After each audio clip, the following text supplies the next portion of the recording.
Hello people, you are welcome back to the channel. If this is your first time on the channel, kindly subscribe and then like and share my video so that others can also have the chance to watch. Today we are going to look at a topic called Digital Intelligence Framework.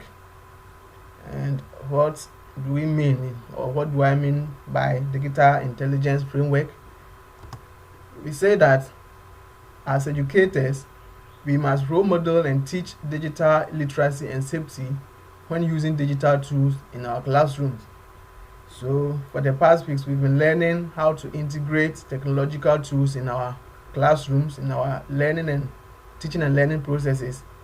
But how well we use them, how safe we use them, depends on digital intelligence frameworks. And that's what we are going to look at today. And many students are not taught how to use technology in a safe, ethical, and legal manner to support their learning.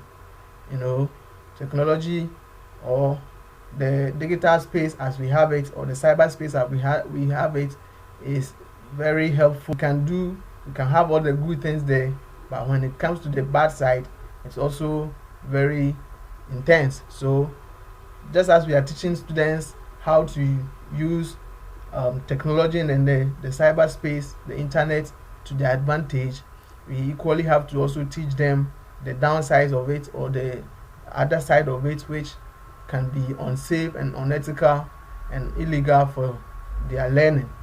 Okay, so this can lead to a number of problems, including using technology in harmful ways that have negative impact on their own and others' life.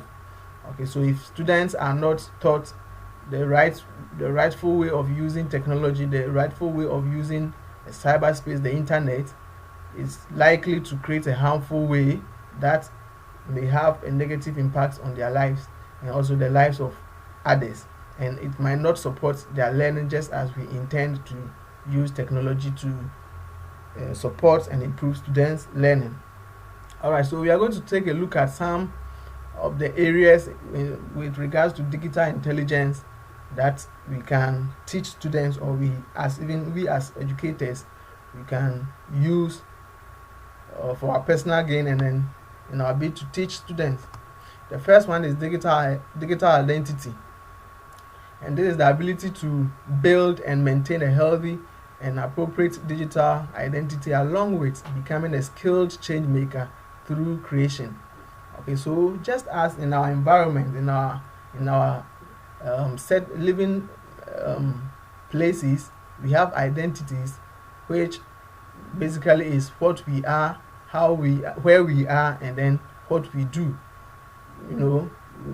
Everything about us, our culture, our religion, everything about us becomes our identity in our local environment, in our environment, traditional environment.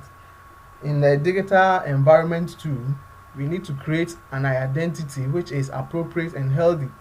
Okay, because when we are on the internet, when we are on digital tools, there's a possibility that we will encounter or we will indulge in various unhealthy things or inappropriate things, because the internet, as we know, is not monitored, is not supervised by anybody. So when we allow students, or even we ourselves, we let ourselves go, it can become unhealthy and inappropriate for our use. And then the best way to use the digital space, the technology that we have, is becoming a change maker. Okay, through creation, we add to knowledge, we create things, okay, digital things, to help others, to improve our lives and to improve the world that we are living in.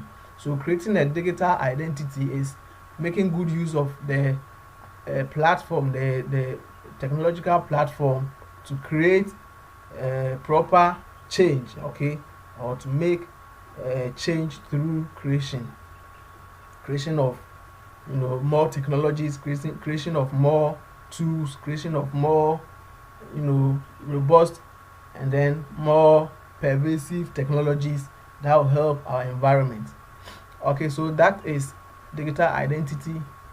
Now the next one is digital use. So an idea that an individual knows the physical and mental repercussions for using technology too much. So they create a balance to safely manage their online and offline engagement. Okay, so the technology space we have can be very addictive. It can be very time consuming. Okay, so when we as individuals know the physical and mental repercussions of too much use of technology, it will help us to create a balance, okay, to safely manage our online and offline engagements. And then students do not have that ability, so we as educators, we have to first hand know some of these things, and then we help students to also get to know some of what we are some of these things. Okay, students, if we allow them, they can spend their whole time on technology, not for learning or not for creating knowledge, but for doing other things that are outside of what they are supposed to learn. So we should help students to know how to use digital tools to their advantage, to create an environment of active learning, to engage students, to extend their learning, and then to enhance their learning. In that they can have a advantage use of the digital tools, the technological tools. Other than that, they will use it for very awkward things. And then the next thing is digital safety. Yes, very importantly, is the ability to notice a cyber risk, harassment, bullying, and stalking, and knowing how to take necessary steps to get rid of the threat and manage it in the future. So just as I was saying, the cyberspace is very broad in the sense that a lot of things go on there. You can use it for the good reason, and then if even not we, others can use it for a very bad reason. Okay, so we have harassment, we have bullying, we have stalking. Just as in our traditional living, people go through a harassment, they go through bullying and stalking. On the digital space too, people can go through such vices. People can merit those vices from others on the digital space. Okay, so knowing and then taking the necessary steps to get rid of these threats and managing it is a very crucial matter that we need to tackle as educators, and then impart that knowledge onto students too, so that they can get abreast with some of the safety things, safety precautions or safety measures that when they are on the internet they need to put in place. The next thing we are going to look at is digital security. So knowing the safety and then knowing the hazards, the harmful side of using digital tools, we need to also know how to secure ourselves on the digital space.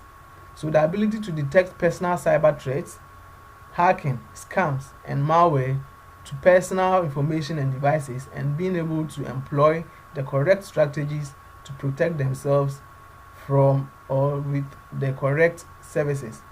Okay, so we tend to help students use digital tools. We tend to use digital tools ourselves as educators, and then most times we have to get abreast with some of the services or the strategies that can protect us from such threats, okay, or such attacks, okay, such as hacking, scams, and malware.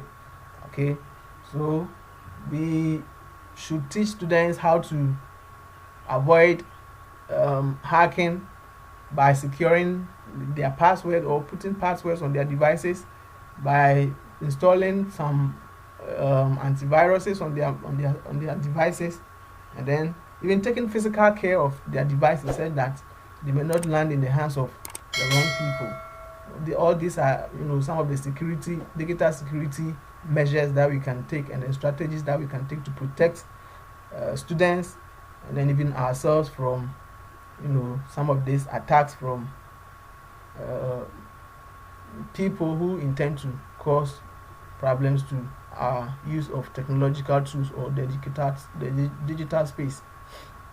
The next thing is the digital emotional intelligence. We are saying that the ability to be aware of sensitive to, or sorry, the ability to be aware of, sensitive to, and supportive of your own and others' feelings online, and to manage online relationships while recognizing your own values and competencies.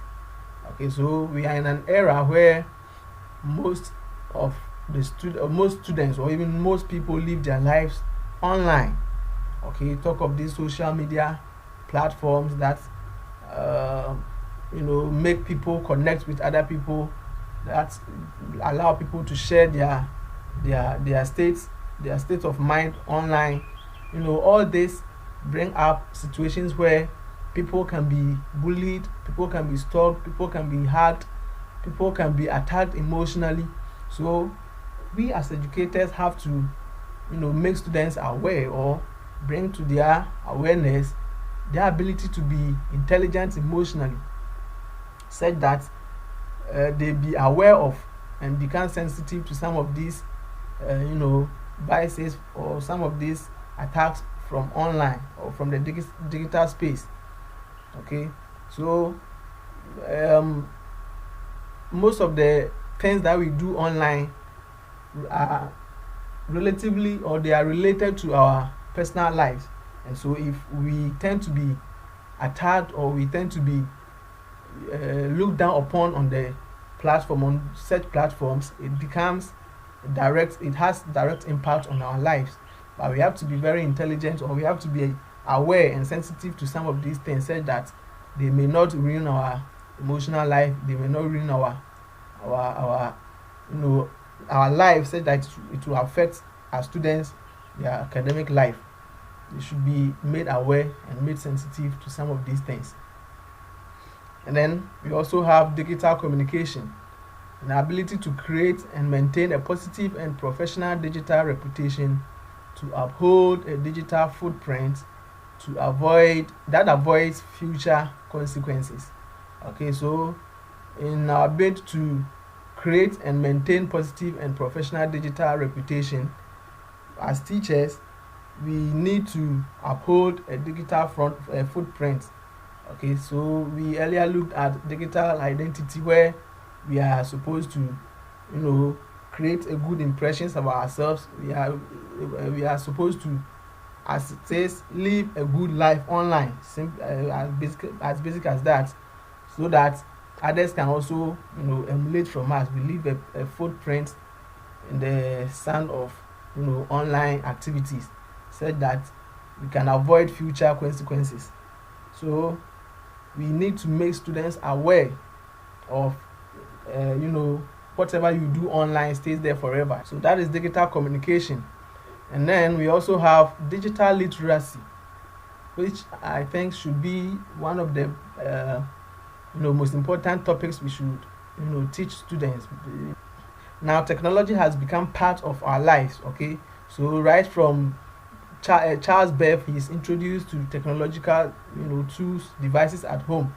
And so it has become important that students or children are introduced to digital literacy as they begin their educational level, as they begin their learning. Okay, so this is the ability to use critical thinking to find and evaluate information in media, and being able to generate and present information, media and technology in a creative and culturally relevant manner.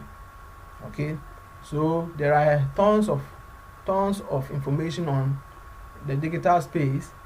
So our ability to be able to generate and present information and media that is very relevant and culturally relevant, we need to be literate in such ways. Okay, so there are false information online, there are accurate information online. Our ability to get the accurate information is a challenge on us, because we need to be literate, we need to be educated, we need to be taught the right thing, such that we can differentiate the right from the wrong. And the digital space is one big of a, as we say, a global world, a global village. So everything is there for everyone to use, and it is not supervised, said that children or the young will not be able to access certain information that they are not supposed to access and all that. So it's our responsibility as educators to bring students to that realization that they need to be literate, they need to be cautious when they are engaging in some of these online activities. And the last one is digital rights. So the ability to understand and manage intellectual property rights when using and creating content and technology. Also knowing and exercising your rights for online participation. Okay, so when we talk of digital rights, just as copyright, when we have copyright, when we create documents, we create knowledge, we tend to copyright it or patent it so that it becomes our rightful properties, or we become the rightful owners of such knowledge. When we go onto the digital space, we are also supposed to properly manage intellectual property rights when using and creating content and technology. So digital rights are also there, which we as educators, we need to let students know, we need to make them aware that there are rights, and then property rights on the digital space.